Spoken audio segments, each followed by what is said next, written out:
नेपाल की फौज ने भारत के 15 फौजी काला पानी और लिपू लेक के इलाकों से गिरफ्तार करके भारत का तमाशा बना दिया है। आज की इस वीडियो में हम आपको बताएंगे कि नेपाली फौज मजीद किस तरह के डेवलपमेंट कर रही है, लिपू लेक, काला पानी और दीगर मकामात पर किस तरह भारत की फौज अपनी जगहों और पोजीशनों को छोड़कर भाग रही है और किस तरह भारत ने चाइना पर इल्जाम लगाया है कि नेपाल के अंदर इतनी हिम्मत नहीं है कि वो हमारे फौजी गिरफ्तार करे। दरअसल ये फौजी चाइना ने गिरफ्तार किए हैं। आज की इस वीडियो में हम नेपाल की इस बहादुरी की दास्तान आपको सुनाएंगे। छोटी सी गुजारिश है कि अगर आप हमारी इस वीडियो को लाइक करते हैं तो ज्यादा से ज्यादा शेयर कीजिए ताकि दूसरे लोगों को मालूम हो सके कि भारत किस कदर डरपोक, इनकी फौज किस कदर नाकारा साबित हुई है। नेपाल की मुसल्लह अफवाज ने सरहदी खिलाफ वर्जी के इल्जाम में 15 भारतीय फौजियों को गिरफ्तार कर लिया है। नेपाल और भारत के मबैन सरहदी तनाजा जारी है। नेपाल ने भारतीय फौज के 15 एहलकारों को गिरफ्तार किया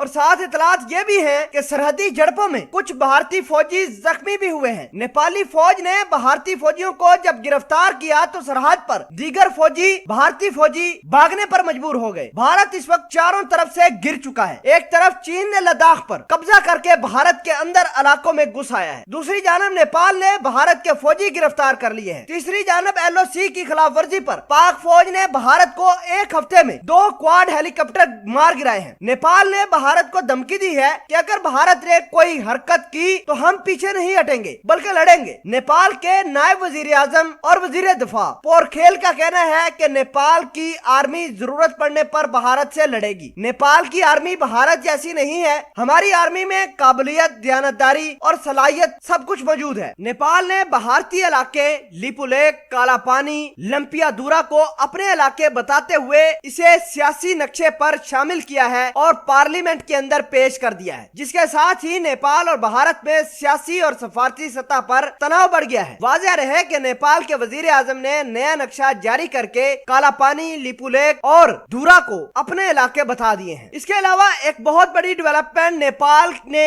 और की है कि भारत के बहुत सारे शहरी बगैर वीजा ही नेपाल की सरहद के अंदर चले जाते थे, मतलब इनको वीजा फ्री था। अब नेपाल की गवर्नमेंट ने यह फैसला किया है कि किसी भी भारतीय को नेपाल की सरजमीन हमने क्रॉस नहीं करने देगी। वो प्रॉपर चैनल से आएगा, सफारती रसाई हासिल करने के बाद आएगा, वीजा हासिल करने के बाद आएगा। नेपाल को भारत अपना छोटा भाई कहता था। नेपाल की सरजमीन हथियाने के लिए भारत ने कोशिश की। राजनाथ सिंह ने सड़कों का इफ्तिताह किया, जिसके बाद नेपाल बिफर गया और आज ये मामला हुआ है कि भारत के 15 फौजी गिरफ्तार किए हैं, झड़पें हुई हैं और इन झड़पों के अंदर भारत के मुताद्दिद फौजी जख्मी हुए हैं। और इसके साथ साथ अपनी फौज का बुरा हाल देखकर भारत के बाकी फौज अपनी पोजीशनें छोड़कर वहां से भाग गए हैं। नाज़रीन, भारत ने सीधा सीधा इल्जाम चाइना के ऊपर लगाया है। भारतीयों का कहना है कि नेपाल के अंदर इतनी हिम्मत नहीं कि वो हमारे फौजियों को गिरफ्तार कर पाए। ये चाइना ही है पीछे से नेपाल को हथियार फराहम कर रही है, उनको एमुनिशन दे रही है, मुख्तलिफ बंकर बनाकर दे रही है, जिसकी वजह से भारत को नुकसान हुआ। नाज़रीन ग्रामी,